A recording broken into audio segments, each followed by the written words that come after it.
Hello everyone.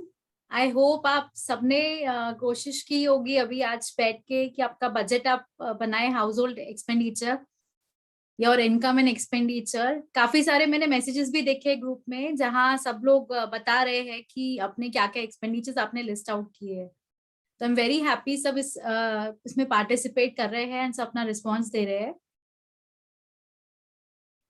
आज का जो होमवर्क रहेगा उसमें तो मुझे और अच्छा रिस्पॉन्स चाहिए। आज की मीटिंग स्टार्ट करते हैं। तो आज का हमारा टॉपिक रहेगा how to organise your investments. तो हम जो इन्वेस्टमेंट्स करते हैं उसको कैसे ऑर्गेनाइज करना है इस बारे में हम आज जानेंगे। तो उसके लिए 1 मिनट में स्क्रीन शेयर करती हूँ।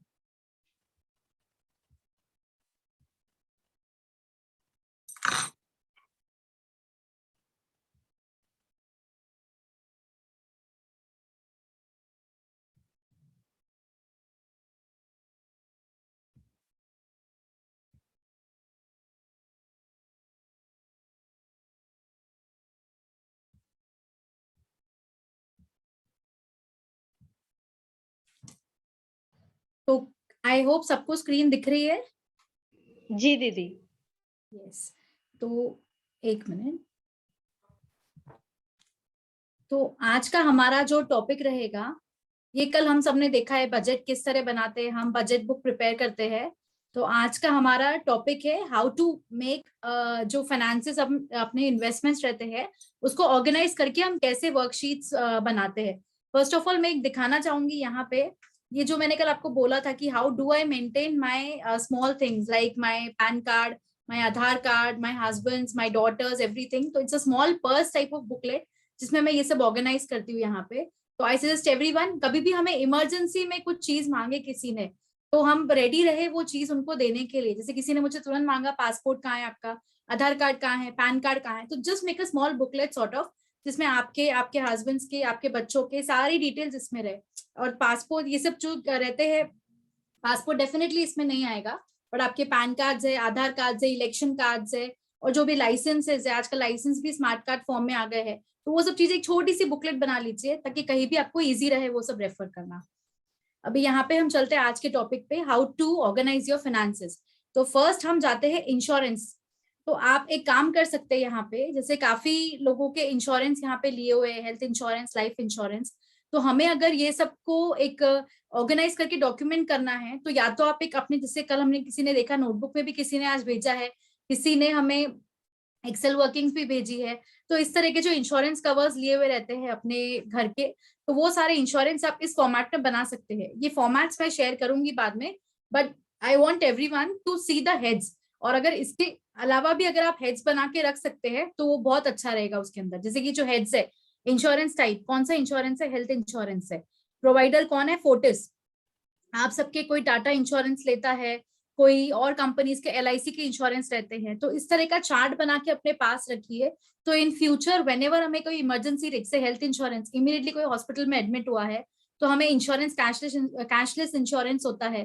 तो उसके लिए हमें ये बहुत जल्दी मतलब यूज में आ जाता है। फट से हमने अपनी जो एक्सेल शीट बनाई है वो खोली, या हमने कोई डायरी जो बनाई है हमने उसमें खोला आपने, और उसमें तुरंत आपको दिख गया कि ये कब कब मेच्योर हो रहा है, इसका इंश्योरेंस हम ले सकते हैं क्या, अवेल कर सकते हैं क्या। क्योंकि मेडिकल इमरजेंसीज कभी बता के नहीं आती कि हमें इसके लिए रेडी रहना है। तो you should be always organised in your documentation. तो यहाँ पे हेल्थ इंश्योरेंस लिया आपने, प्रोवाइडर फोर्टिस है, इंश्योर्ड पर्सन जैसे आपके हस्बैंड का नाम हो गया, आपका नाम हो गया, आपके बच्चों के नाम पे इंश्योरेंस लिया है वो। इंश्योरेंस नंबर लिख लीजिए आप वहां पे डिटेल्स में कि इंश्योरेंस नंबर क्या है। कॉन्ट्रैक्ट डेट, डेट किस दिन कॉन्ट्रैक्ट की, किस दिन अपन ने हमने कॉन्ट्रैक्ट किया था इंश्योरेंस कंपनी से, हमारा एजेंट कौन है, क्योंकि एजेंट की डिटेल्स भी आपको पता होनी चाहिए यहाँ पे। क्योंकि इमीडिएटली अगर कुछ इमरजेंसी आती है तो we can not run here and there की इंश्योरेंस कंपनी में फोन करो, फिर हमारे इसके बदले आप डायरेक्टली एजेंट से बात कर सकते हो यहाँ पे। अगर आपको एक और हेड डालना है इसमें तो आप एजेंट का फोन नंबर भी डाल सकते हो कि इमीडिएटली आपको समझो so and so health insurance, LIC से लिए मैंने हेल्थ इंश्योरेंस, वो मुझे यहाँ पे एजेंट मिस्टर XYZ है, उसका फोन नंबर डाल दिया तो इमीडिएटली कांटेक्ट करना है तो वो एक और आप कॉलम यहाँ ऐड कर सकते हैं। ड्यूरेशन है unlimited, means it is not a limited period of time, आप अनलिमिटेड इसका इंश्योरेंस कवर है आपके पास। पेमेंट आप कब कब कर रहे हैं, मंथली कर रहे हैं, क्वार्टरली कर रहे हैं, ईयरली कर रहे हैं, या 6 मंथली कर रहे हैं, हाफ ईयरली, तो वो आप सब यहाँ मेंशन कर लीजिए। और कॉस्ट पर मंथ आपकी कितनी लग रही है, जैसे यहाँ पे मैंने लिया एग्जाम्पल के तौर पे 412 रुपीज आपका पर मंथ लग रहा है, और पर ईयर में आपका इंश्योरेंस का लग भर रहे हैं आप लोग 4944। और अगर आपको रिमार्क्स भी डालना है, जैसे आपका ये डॉक्यूमेंट ये कहाँ पे रखा हुआ है, जैसे इंश्योरेंस की हमने एक ऑर्गेनाइजेशन ने एक बुक बना के रखी फाइल, तो आपने यहाँ लिख दिया documents are in the cupboard in the living room. तो आपको जब भी अगर ये चीजें आप इनफैक्ट अगर मतलब मैं कई बार क्या करती हूँ, इनफैक्ट मैं अपने हर चीज में अप्लाई करने जा रही हूँ, ये जहाँ पे आपकी डिटेल्स ली हुई है, जैसे यहाँ पे इंश्योरेंस का मैंने लिख दिया, तो वहां पे मैं वहां रिमार्क डाल दूंगी कि डॉक्यूमेंट्स यहाँ पे यहाँ रखे। तो कोई आपके घर का कोई फैमिली मेंबर है, या तो आपके बच्चे पढ़ रहे हैं, या इमरजेंसी में आप कहीं गए हुए हो, तो पीछे आपको किसी को ढूंढने की जरूरत ना पड़े, आप तुरंत यहाँ लिख दीजिए कि ये वाले डॉक्यूमेंट्स यहाँ पे लिविंग रूम के कबर्ड में रखे हुए हैं। तो दिस इज वेरी यूजफुल।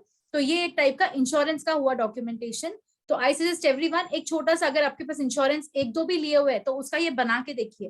ये चार्ट्स हम लोग डेफिनेटली शेयर करेंगे ग्रुप में, बट फॉर इंस्टेंस आप ये लोग ये ध्यान रख सकते हैं। हेल्थ इंश्योरेंस, इसी में आप लाइफ इंश्योरेंस लिख दीजिए, प्रोवाइडर है अपोलो, तो अपोलो का लिख दीजिए, इंश्योर्ड पर्सन है आप हो, आपके हस्बैंड है, आपके बच्चे हैं, या आपके पेरेंट्स है, उन सबका आप इंश्योरेंस है, इंश्योरेंस नंबर, कॉन्ट्रैक्ट डेट, ये सब डिटेल्स आप पर इंश्योरेंस वाइज 1 2 3 4 ऐसे करके ऑर्गेनाइज करके एक डॉक्यूमेंट में रख दीजिए।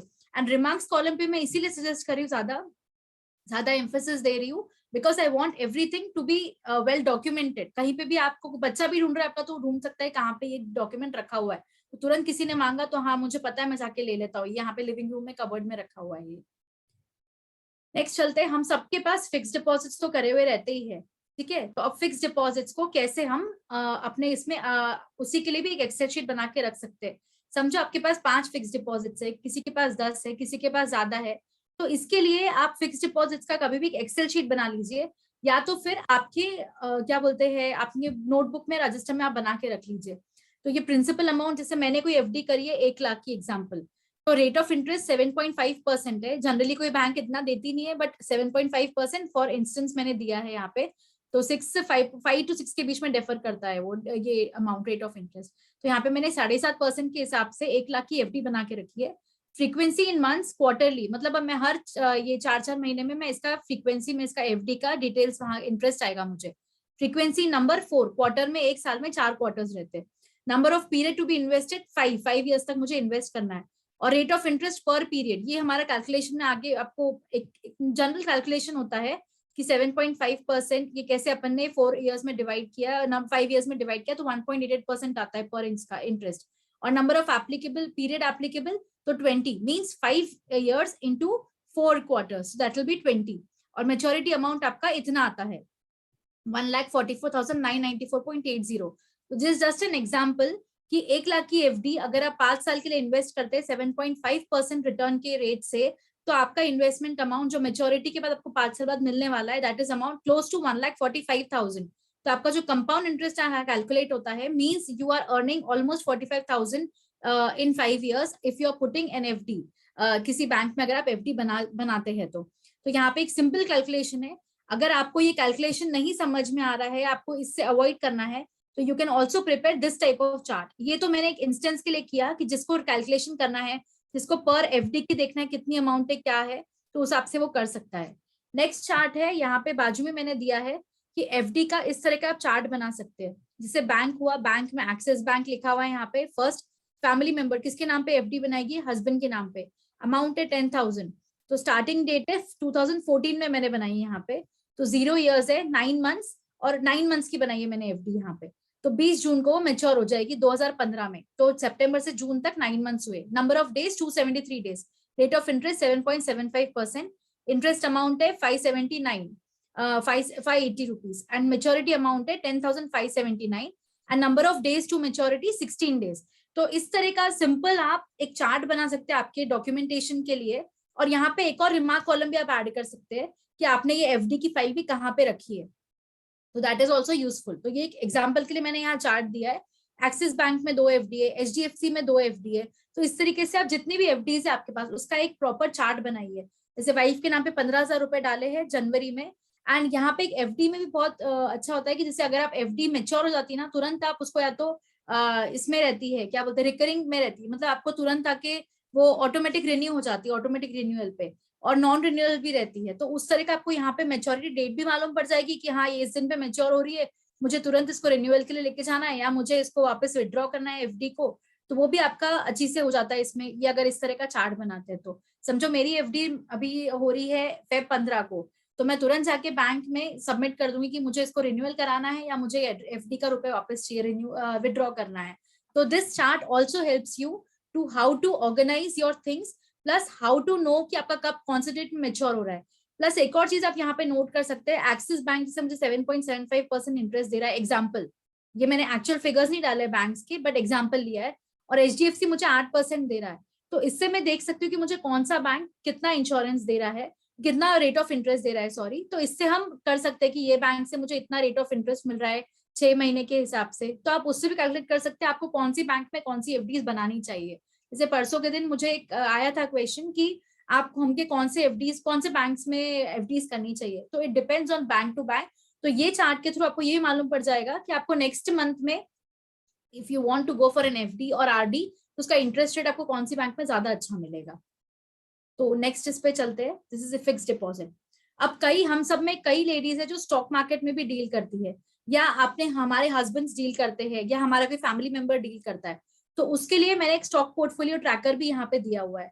तो इस तरीके से आप एक, अगर आप इस तरह से ऑर्गेनाइज रहेंगे ना, तो दिस विल शो, अगर आपके हस्बैंड्स भी करते हैं स्टॉक मार्केट में इन्वेस्ट, तो just ask them the details, वो इतनी आसानी से आपको नहीं बताएंगे कि हम ये इतना इतना शेयर्स का ट्रांजैक्शन वगैरह करते हैं। But if you show them कि हम इस तरह से चार्ट बना के वी विल मेंटेन कि आपका कितना प्रॉफिट हो रहा है, कितना लॉस हो रहा है, कोई कौन से स्टॉक्स में, तो they will also take interest कि हाँ यार तू मुझे ये बेसिक बना के दे दे, तो मुझे भी एक ट्रैक रहेगा कि मैं कितने कितने इसमें कितना अर्न कर रहा हूँ या कितना इसमें मेरा लॉस जा रहा है। तो शो दैट योर हस्बैंड्स और योर सन और योर पेरेंट्स की जो स्टॉक मार्केट में डील कर रहे हैं, इस तरह का उनको चार्ट दिखाइए कि आप मेंटेन कर रहे हैं ये चार्ट उनके लिए, तो they will automatically show interest, क्योंकि उनको तो रेडी पूरा चार्ट मिल रहा है। तो why not be, they will all they, और वो और इंटरेस्ट लेंगे कि हाँ यार अब तू ये मेरा ही ये ट्रैक किया कर कि क्या मतलब कैसे कौन सा स्टॉक ऊपर जा रहा है नीचे जा रहा है। तो इस एग्जाम्पल के लिए यहाँ पे मैंने कॉलम्स बनाए हैं। सेक्टर में यहाँ पे स्टॉक नेम, जैसे फाइनेंस सेक्टर है या एग्रीकल्चर सेक्टर है, तो उसमें सेक्टर वाइज दे दिया, स्टॉक का नाम दे दिया यहाँ पे आपने, कौन सा स्टॉक है, आपने कौन से स्टॉक नेम से कोई है, जैसे एग्जाम्पल हो गया क्या बोलते हैं सत्यम का एग्जाम्पल, कोई भी स्टॉक मार्केट का एक ले लीजिए। पोर्टफोलियो एलोकेशन, आपने इतने परसेंट से इतने नंबर के शेयर्स खरीदे और पांच शेयर्स खरीदे 1450 के प्राइस पे, तो आपकी टोटल होल्डिंग्स होगी 7250 और उसका करंट मार्केट प्राइस है 1459.40। तो यहाँ पे फॉर एग्जाम्पल यहाँ पे दिया है 47 का प्रॉफिट हो रहा है यहाँ पे। तो दिस चार्ट इज बेसिकली आपको समझाने के लिए कि आप इस तरीके से अपना प्रॉफिट के जो आपके जो शेयर्स है, शेयर्स के नाम लिख दीजिए, यहाँ पे एलोकेशन लिख दीजिए, 5 नंबर्स के शेयर्स है, 10 शेयर लिए आपने वो कंपनी के, यहाँ पे टोटल होल्डिंग कितनी आपकी, अभी मार्केट सिचुएशन क्या है, मार्केट सिचुएशन बढ़ रही है कम हो रही है, तो उस हिसाब से आप लिख सकते हैं यहाँ पर। जैसे आपने देखा एक स्टॉक में मार्केट ऊपर जा रहा है, एक स्टॉक में लॉस हो रहा है, हमको वापस दूसरे स्टॉक में हमको प्रॉफिट हो रहा है, तो जो लॉस वाला स्टॉक है you tell them to your husband और योर सन और योर पेरेंट्स, फादर जो भी कर रहे हैं स्टॉक मार्केट में, even girls are trading now these days. तो इट इज नथिंग, ये मतलब ऐसे कुछ वो नहीं है, आप इजीली आप अपने हिसाब से भी ट्रैक कर सकते हैं कि मैं यहाँ पे कैसे इसको प्रॉफिट और लॉस में कैसे मैं उसको ट्रैक कर सकूं। तो this is a simple portfolio tracker. तो जैसे ये सब चार्ट्स मैं शेयर करूंगी, तो घबराइए मत, ये सारी चीजें आपके साथ शेयर कर दूंगी मैं। तो this is just a simple format कि आप किस तरह से अपना पोर्टफोलियो मेंटेन कर सकते हैं यहाँ पे। अब ये पेटी cash transaction register, this I suggest everyone should do, क्योंकि एफडीज ये अपना स्टॉक पोर्टफोलियो, ये हो सकता है हर एक जन नहीं इसमें ट्रांजैक्ट करता है, बट पेटी कैश ट्रांजैक्शन रजिस्टर जो कल मैं बोल रही थी आपको एक्सपेंडिचर वगैरह का डील करने के लिए, तो यहाँ पे आप एक पेटी कैश का बुक बना सकते हैं। जो आप बोल रहे हैं ना डेली के भी खर्चे हम मेंटेन करें क्या, यस आई वांट, अभी जो हमने बजट बुक बनाई है वो मंथली बनाई है, हम ईयरली भी बना सकते हैं उसको, but yearly is very far, क्योंकि ईयरली का आपको पूरा क्या बोलते हैं पहले से पूरा जानने के लिए कि आपका पूरा फोकस करने के लिए, प्रोजेक्शन करने के लिए टाइम लगेगा, इससे बेटर मंथली स्टार्ट करिए। तो यहाँ पे पेटी कैश ट्रांजैक्शन रजिस्टर, ये डेली का एक ट्रांजैक्शन रजिस्टर बनाइए यहाँ पे, कि आपने डेट, यहाँ पे डेट लिख दीजिए, जैसे मैंने आज कैश का अमाउंट है, या कैश से पेमेंट किया या चेक से पेमेंट किया है, चेक का नंबर क्या है, किसको पे किया है, और यहाँ पे पर्पस डिस्क्रिप्शन क्या है उसका, और यहाँ पे डिपॉजिट कितना किया और बैलेंस अब मेरे पास कितना बचा है।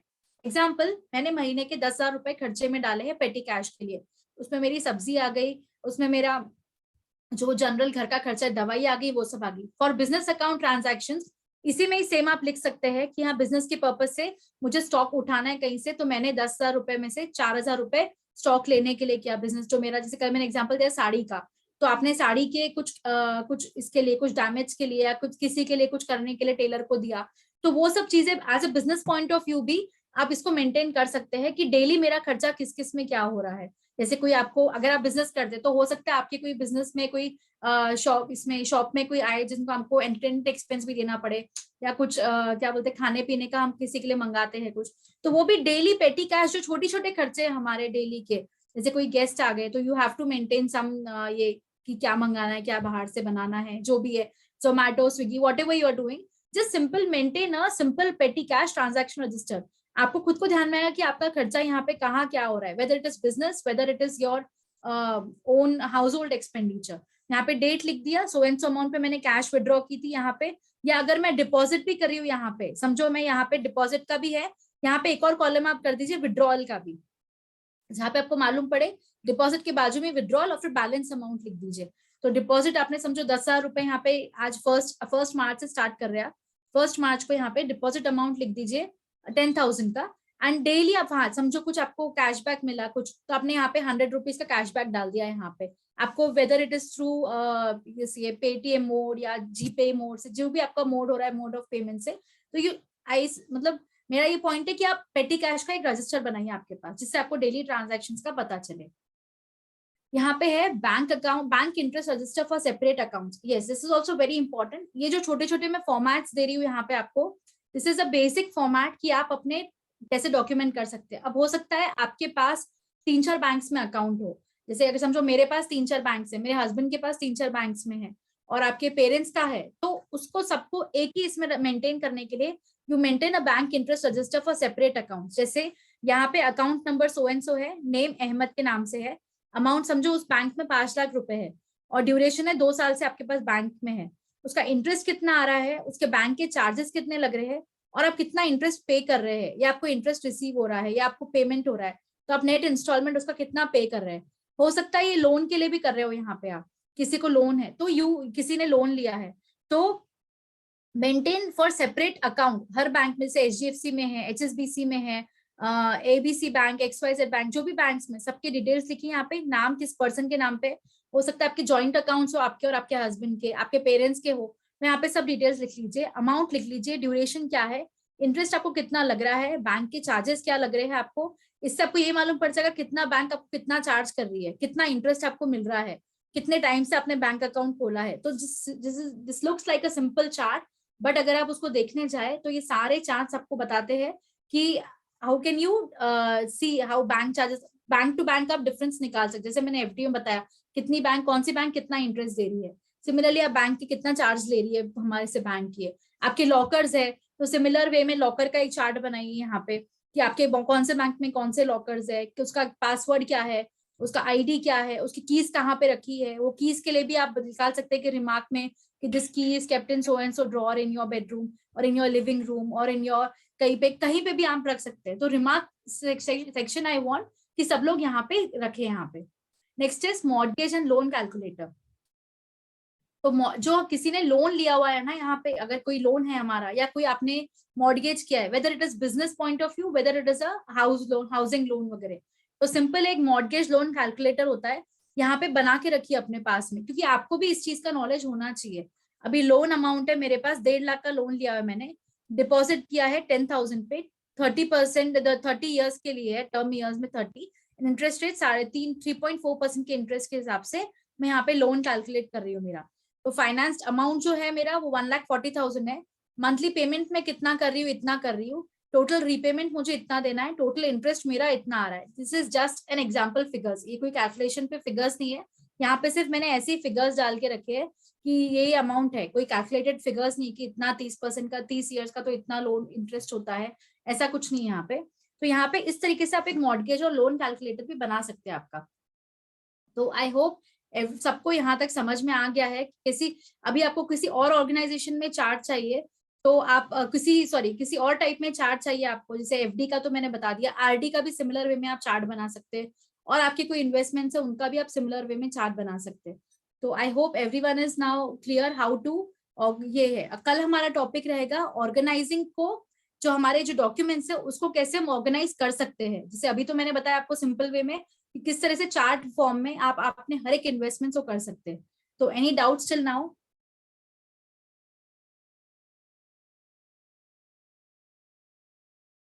किसी को कुछ पूछना है, किसी के कुछ डाउट्स है?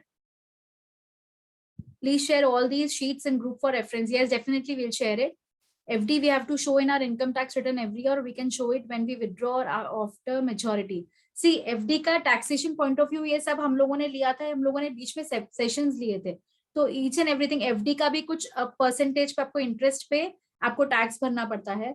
तो ये सब आपको इनकम टैक्स में जब आपको इंटरेस्ट पे होता है ना आपका मेच्योरिटी होने के बाद, तो वो इंटरेस्ट के ऊपर आपको टैक्स लगता है, एंड उसमें भी एक एग्जेम्पशन लिमिट है 40,000, 50,000, 40,000 for general citizens and 50,000 for senior citizens, for individuals के लिए 40,000, सीनियर सिटीजन के लिए 50,000। तो इसीलिए आपको एफडी में भी जब मेच्योर होती है या विड्रॉ करते हैं तब जो इंटरेस्ट आता है ना उस पर टैक्स लगता है। तो आपको अगर आपको लगता है आपने किसी दिन एफडी बनाई है इसी साल में ट्रांजैक्शन में, तो yes you have to show, but at when you withdraw it उस पर टैक्स लगता है वो। In stock market chart how to link daily updates, you have to keep a track of this. कैसे, अगर आप कुछ स्टॉक मार्केट में डील करते हैं, आप एक बार ये चार्ट बना के, अगर आपके हस्बैंड डील कर रहे हैं या ब्रदर डील कर रहा है या फादर डील कर रहे हैं, जो भी स्टॉक मार्केट में डील कर रहा है, या आपके कोई भी बिजनेस, जो भी आपके बिजनेस भी आप कर रहे हैं अगर, तो आप उसमें क्या बोलते हैं, यहाँ पे भी आप अपना एक ट्रांजैक्शन ये बना के दिखाइए उनको chart. They will automatically take interest and आपको डेली अपडेट्स दे देंगे वो कि यहाँ पे इतना स्टॉक इतना मार्केट बढ़ा है, एंड आप खुद इंटरेस्ट लोगे, आप खुद को स्टॉक मार्केट में इंटरेस्ट आ जाएगा if you prepare a stock market sheet. Loan chart का बताना फिर से, मैं सारे चार्ट शेयर करूंगी यहाँ पे, तो नॉट एन इशू, यहाँ पे टेंशन मत लीजिए, मैं सारे चार्ट शेयर कर लूंगी सबके साथ। और डेली अपडेट्स है स्टॉक मार्केट के, तो आपको आपको खुद ही आपको क्या बोलते हैं ऑनलाइन में न्यूज चैनल्स में मिल जाएंगे। आपको जो स्टॉक मार्केट्स के स्पेशली CNN वगैरह जो चैनल्स होते हैं उस पर मिल जाएगा आपको सारे डिटेल्स। लोन का मैं फिर से एक बार बताऊं क्या? एक मिनट। और किसी को कोई डाउट है? आप कौन सा लोन बोल रहे हैं? मॉर्गेज लोन बोल रहे हैं, कैलकुलेटर्स वगैरह कौन सा बोल रहे हैं?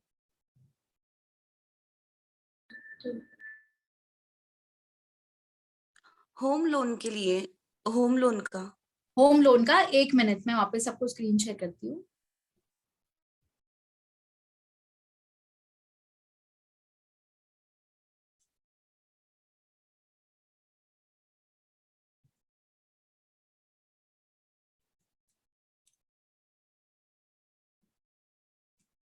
ये वाला जो कैलकुलेटर है ना, मैं इसको, ये वाले मैं आपको शेयर कर दूंगी आपके पास में।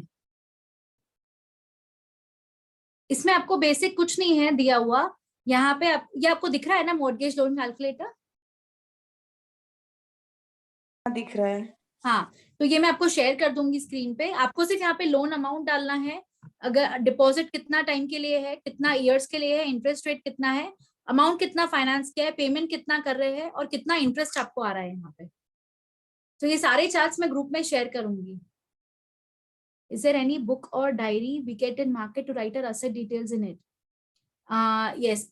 See, there is nothing specific कि आपको कोई मार्केट में बुक या कोई डायरी मिले। आप कोई भी एक नॉर्मल डायरी ले लीजिए, उसमें आपका मेंटेन करिए यहाँ पे। तो देर इज नथिंग कि आपको एक प्रॉपर कोई ऐसे एसेट फाइल, हाँ पेटी कैश ट्रांजैक्शन रजिस्टर मिलता है, वो हम लोग के पहले करते नहीं थे सब, मुनीम जी एंड ऑल, सब जो बैक खाते बोलते हैं हम लोग पहले, मतलब मेरी फैमिली में मैंने देखे उस टाइप में बैक खाते वगैरह, तो उसमें आप पेटी कैश ट्रांजैक्शन रजिस्टर्स वगैरह जो पहले करते थे, आप उस तरह का कुछ ले सकते हैं करने के लिए। यस, पेटी कैश ट्रांजैक्शन रजिस्टर मिल सकता है। थैंक यू स्नेहल जी। बही खाते में करना गुड आइडिया। यस, क्योंकि हमने पहले यही सुना है बैक खाते के होते हैं ना जो पहले सब करते थे, बिकॉज तब कंप्यूटराइज इतना नहीं था ना ट्रांजैक्शंस। तो जो प्रेफर करते हैं, जैसा कोई हैंड रिटन प्रेफर करता है तो वो रखिए, कोई एक्सेल वर्किंग्स वर्ड वर्किंग्स करता है तो उसमें करिए। Any other doubts?